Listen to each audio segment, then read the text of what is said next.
अस्सलाम वालेकुम। आज की क्लास के अंदर हम लोग डेजर्ट्स करेंगे और डेजर्ट्स के अंदर हमारे पास आपको क्या पता होना चाहिए और किस तरीके से हमें इसको अटेम्प्ट करना है, वो चीज़ आज इंशाल्लाह हम पढ़ेंगे। तो अगर हम डेज़र्ट्स की बात करें तो सर ये डेज़र्ट्स होते क्या हैं? तो बेसिकली डेज़र्ट्स बेसिकली वो जगहें होती हैं जो कि बिल्कुल ड्राई जगह है। वो ड्राई जगह है, वहाँ पे बारिशें नहीं हो रही, वहाँ पे स्नोफॉल नहीं हो रही, मतलब आसान अल्फाजों में प्रेसिपिटेशन नहीं हो रही। अगर कोई ऐसी जगह है जहाँ पे बारिशें बहुत कम हो रही हैं और वहाँ पर प्रॉपर तरीके से क्रॉप्स या वेजिटेशन ग्रो नहीं हो रही, जिसकी वजह से आप ये बताओगे कि वहाँ पे बैरन लैंड है। बैरन लैंड का मतलब ये है कि वो वहाँ पे क्रॉप्स नहीं उग रहे हैं, वहाँ फॉरेस्ट ही नहीं है, वो बिल्कुल ओपन लैंड है, सैंडी एरिया है, तो वो क्या कहलाता है? डेज़र्ट कहलाता है। अब अगर मैं डेज़र्ट की बात करूँ, तो आपको ये बात पता होनी चाहिए कि डेज़र्ट्स हमारे कोर्स के अंदर टोटल 3 हैं। उसमें एक है थल, एक है थरपारकर और एक है खारान। अब बच्चे-बच्चे को ये बात पता है कि मैंने आप लोगों को ये ट्रिक सिखाई थी टीटी के, और जब टीटी के सिखाई थी तो हमारे पास उसमें क्या था, थर जो है वो हमारे पास सिंध के अंदर है, थल जो है वो पंजाब के अंदर है और जो खारान है वो हमारे पास कहाँ पर है? बलूचिस्तान के अंदर। लेकिन आपने मेरी गौर से ये बात समझ ली, देखिए थल जो है ना, वो पूरा का पूरा पंजाब में, पूरा का पूरा पंजाब और अपर पंजाब की तो मतलब मिडल सेंट्रल पंजाब की तरफ साइड पे।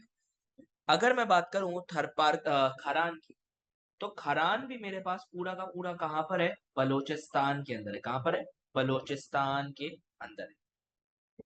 अच्छा, अगर मैं बात करूँ मेरे पास थरपारकर की, तो थरपारकर अगर आप लोगों ने मैप पे गौर से देखा हो थोड़ा-सा बलूचिस्तान के अंदर जाता है। और मैंने आपको ये बात बताई थी कि थरपारकर हमारे कोर्स का पार्ट है, लेकिन थरपारकर के अंदर 3 हिस्से होते हैं।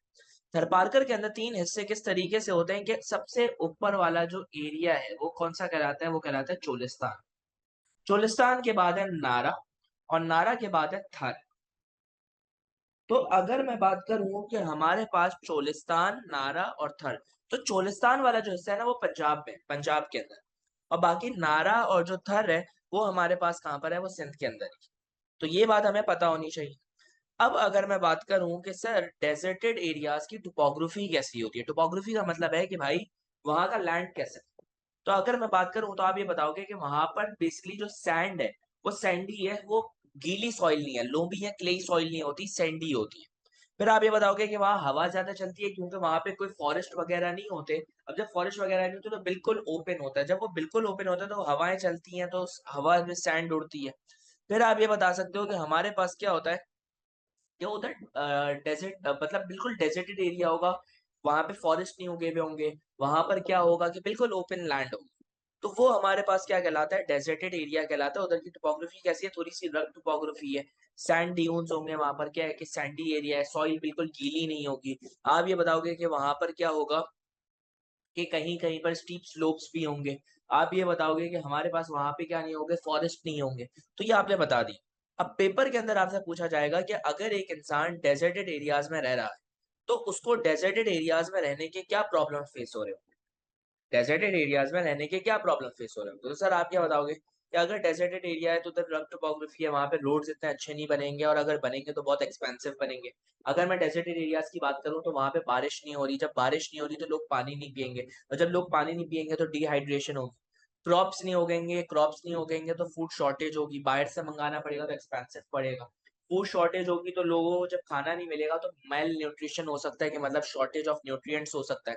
फिर आप ये बताओगे कि अगर एक बंदा डेज़र्टेड एरिया के अंदर रह रहा है, तो उधर रात को सर्दी बहुत ज़्यादा होती है दिन में, तो वर्किंग कंडीशंस नहीं है। उसको या तो हीटर या फिर वो लगवाना पड़ेगा। हीटर रात को मतलब अगर सर्दी ज़्यादा है, वैसे हीटर की ज़रूरत तो नहीं है, एयर कंडीशनर्स को लगाने पड़ेंगे।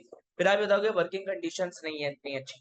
फिर आप ये बताओगे डेज़र्टेड एरियाज़ जो होते हैं, वो बेसिकली क्या है कि वो इतने डेवलप नहीं होते, उधर पॉपुलेशन कम होती है, तो गवर्नमेंट उधर इतना ज़्यादा ध्यान नहीं देती।